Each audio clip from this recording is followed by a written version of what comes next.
வெற்றி தோல்வி என்பதெல்லாம் இல்லை. நியாயம் என்பதை நாட்டு மக்களுக்கு உணர வேண்டும், உண்மை என்பதை நாட்டு மக்களுக்கு உணர வேண்டும், நடுநிலையோடு செயல்பட வேண்டும் எதிர்காலத்தில் என்ற நம்பிக்கையோடு தான் இதை கொண்டு வந்தோம்.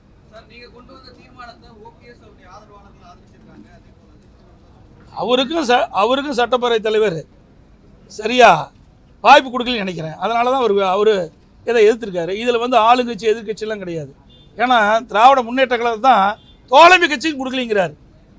ஆனால் சட்டமன்றத்தை பொறுத்த வரைக்கும் ஆளுங்கட்சியில் இருக்கிறது தான் ஆளுங்கட்சி உறுப்பினர், மீது எல்லாமே எதிர்கட்சி உறுப்பினர்கள். அது கூட மறந்து பேசுகிறாங்க.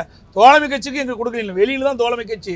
சட்டமன்றத்துக்கு வந்தால் ஆளுங்கட்சி எதிர்கட்சி, ஆளுகின்ற கட்சியில் இருக்கின்றவர் தான் பிரதான அந்த கட்சி தான் உறுப்பினர்கள் தான் ஆளுங்கட்சி உறுப்பினர்கள். மற்ற எல்லா கட்சியுமே வெளியில் தோழமை உணர்வோடு போட்டு வெற்றி பெற்று வந்திருக்கலாம். ஆனால் ஒவ்வொரு கட்சியும் சார்ந்த சட்டமன்ற உறுப்பினர் இருக்கிறாங்க, எல்லாமே எதிர்கட்சி உறுப்பினர் தான்.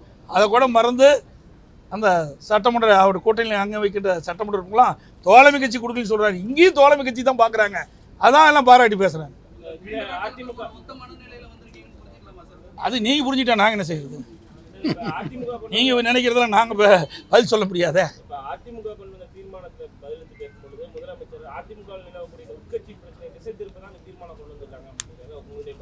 அதாவது அவர்கள் நாங்கள் என்னென்னலாம் சொன்னோம் அதை மறுக்கவே இல்லையே. நாங்கள் சொன்னதெல்லாம் மறுத்து சொல்லியிருக்கணும்ல, எதையும் மறுக்கலையே.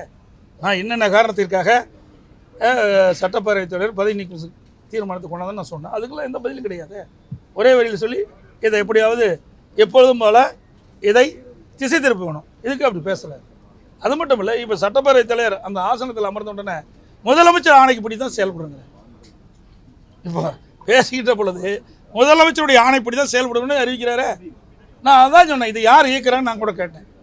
சட்டப்பேரவைத் தலைவர் நடுநிலையோடு செயல்பட வேணும். ஆளுங்கட்சி எதிர்கட்சி முதலமைச்சர் எதிர்கட்சியெல்லாம் பார்க்கக்கூடாது. எது சரி எது தவறுன்னு தான் பார்க்கணும். அதான் சட்டமன்ற தலைவருடைய நிலைப்பாடு. அதையும் மறந்து இன்றைக்கி அதையும் தான் சொல்கிறாரு. இவ்வளோ பிரச்சனை நடந்த பிறகு நீங்கள் சொன்ன மாதிரி இந்த வாக்கெடுப்புலாம் முடிஞ்ச பிறகு மீண்டும் அந்த நிலைக்கு தான் போகிறார். இது எங்களுக்கு வருத்தம் வேதனை அளிக்குது. சார், நேற்று முதலமைச்சர் பேசும்போது 2011 21 வரைக்கும் அதிமுக ஆட்சி காலத்தில் 120% கடன் அளவு இருந்தது. திமுக ஆட்சி வந்த 4 ஆண்டுகளில் 93% நாங்கள் குறைச்சிருக்கோம் அப்படின்ற விஷயத்த சொல்கிறார். சரி, உங்களுக்கு ஊடக நம்பரும் பத்திரிகையும் தெரியாதில்லை. இதெல்லாம் விஞ்ஞான முறைப்படி எப்பவுமே கடைப்பிடிக்கிறீங்க. திமுக எந்த கடனில் வச்சு சொல்கிறாங்க பாருங்க. 2011 அம்மா பொறுப்பேற்கும்போது திமுக 1,14,000. அப்போ மீண்டும் அம்மா 2016 வரைக்கும் 2,17,000. அப்போ 128ங்கிறான். அந்த கடனை வச்சு ஒப்பிட்டு பேசுகிறாங்க. இப்போ கடன் எவ்வளோ இப்படிப்பா. இதை இதெல்லாம் ஒரு தந்திரம், மக்களை ஏமாற்றுகின்ற ஒரு நாடகம். 3 லட்சம் 4 லட்சம் கடன் வாங்கிட்டு 93%. எதை அந்த 5,18,000 கூட ஒப்பிட்டு 93%. யாரை ஏமாத்துகிற நாடகம்? நாட்டு மக்கள் ஒன்றும் தெரியாது நினச்சிட்டு. நீ விஞ்ஞான உலகம் பேச பேச லைவில் போயிட்டு இருக்குது. இன்றைக்கி எல்லாம் படித்த மாணவர்களும் இன்றைக்கு தமிழகம் அறிவுபூர்வமான மக்கள், சிந்திக்கக்கூடிய மக்கள். ஆக இவரெல்லாம் ஏமாற்ற முடியாது, இப்படி டேலி பண்ணிலாம் ஏமாற்ற முடியாது. நீங்கள் வாங்கினது 4 லட்சம் கோடி, இதுக்கு முந்தி 5,18,000 கோடி இருந்தது. அப்போது எவ்வளோ சதவீதம் கண்ணிட்டு பாருங்க. பழசு 5-18, இப்போ எவ்வளோ சதவீதம் வாங்கியிருக்கிறீங்க? 73 ஆண்டு காலம் பல்வேறு கட்சிகள் ஆட்சி செஞ்சன. அது அண்ணா திமுக திமுக இப்படி மாறி மாறி ஆட்சி செஞ்சபோது கூட 73 ஆண்டு காலம் கடன் வாங்கியது. 2021 வரைக்கும் 5,18,000. அதற்கு பிறகு 4 ஆண்டு காலத்தில் 4 லட்சம் கடனை வாங்கி எந்த ஒரு புதிய திட்டமும் இல்லை. என்ன புதிய திட்டத்தை கொண்டாந்துருக்கிறீங்க? அதுவும் இல்லையா. இன்னொரு பக்கம் வரி மேல் வரி போட்டுக்கிட்டே இருக்கிறீங்க. நீங்கள் மதுபானம் அதில் வருமானம் அதிகம், கிட்டத்தட்ட 35% ஏற்றிருக்கிறீங்க. இந்த ஆட்சி வந்த பிறகு மதுபானத்தில் அந்த மதுபான விற்பனையில் 35% விற்பனை ஏற்றிருக்கிறீங்க. அதில் கூடுதல் வரி, வழிகாட்டு மதிப்பு, அதில் வருமானம், இப்படி பல வகையிலும் வருமானம் அதிகரிச்சிருக்குது, கடனும் அதிகரிச்சிருக்குது. புதிய திட்டம் எதுவும் இல்லையே, மூலதன செலவும் அதிகம் இல்லையே, பற்றாக்குறை 41,000 கோடி. இதுக்கெல்லாம் என்ன பதில்? ஒன்றும் கிடையாது. அப்படி டேலி பண்ணி பேசிட்டு போகிறாங்க. இந்த புள்ளி வர இதுக்கு பர்சன்டேஜ் அதுக்கு பர்சன்டேஜ், மக்களை ஏமாற்றுவது. என்ன கடன் வாங்கினா என்ன வருவாய், எவ்வளோ மூலதன செலவு, அதெல்லாம் சொல்லுங்க பார்க்கலாம். சொல்ல முடியாது.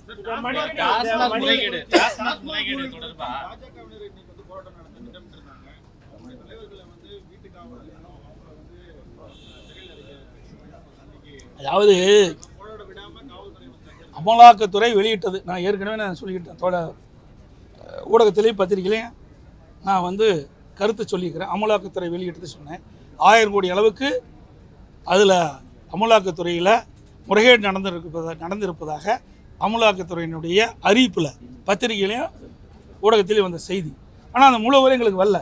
அது வந்த பிறகு முழுமையாக உங்களுக்கு தெரியும்.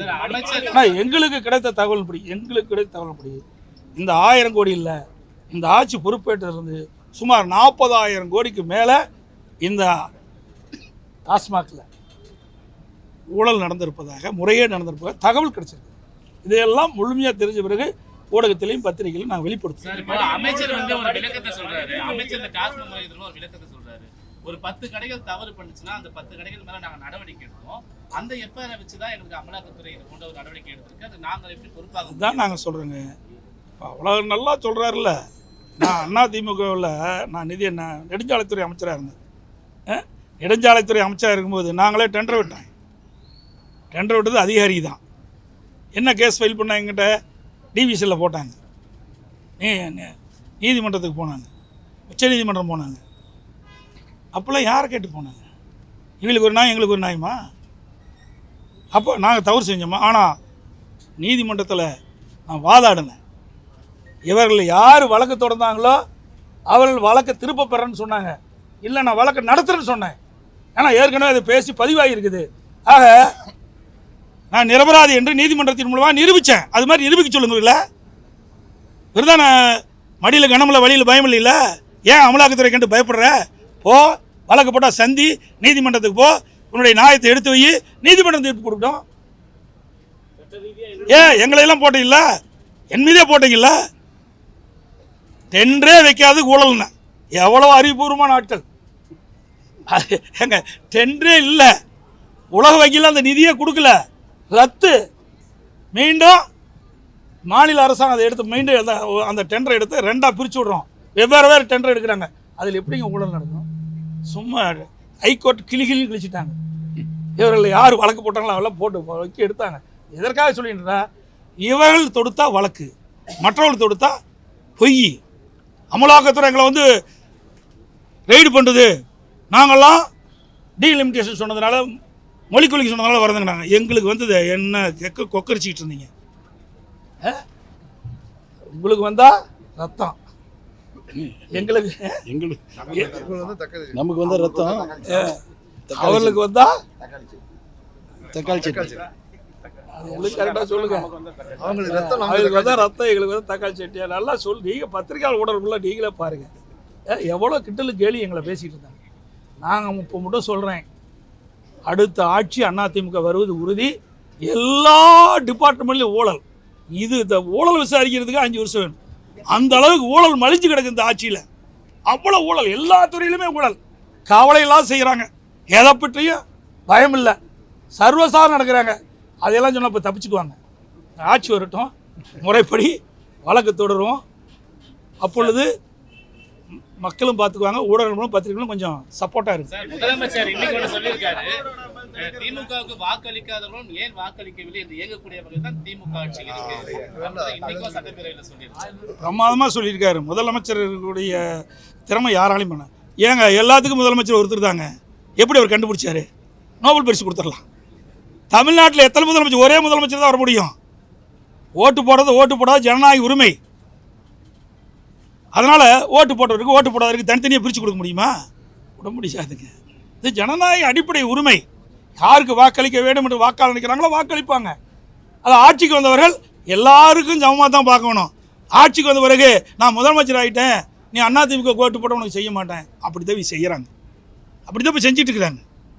இன்றைக்கி பல துறைகளில் இப்படி தான் நடந்துகிட்டு இருக்குது. பல துறையில் திமுகவுக்கு சாதகமானதுக்கு தான் அந்த வீடெல்லாம் கொடுக்குறாங்க. இப்போ வீடு அறிவிச்சிருக்காங்கல்ல, இந்த 3 லட்சம் வீடு இல்லை யார் கொடுக்க போகிறாங்க? திமுககாரனை பார்த்து கொடுப்பாங்க. 1 லட்சம் வீடு அறிவிச்சிருக்கான்னு சொன்னாங்களே, இதெல்லாம் திமுககாரன் கொடுக்குறதுக்கு தான் இதை அறிவிச்சிருக்காங்க ஒழிய நாட்டு மக்களுக்காக கொடுக்கல. அதிமுக அப்படி இல்லை.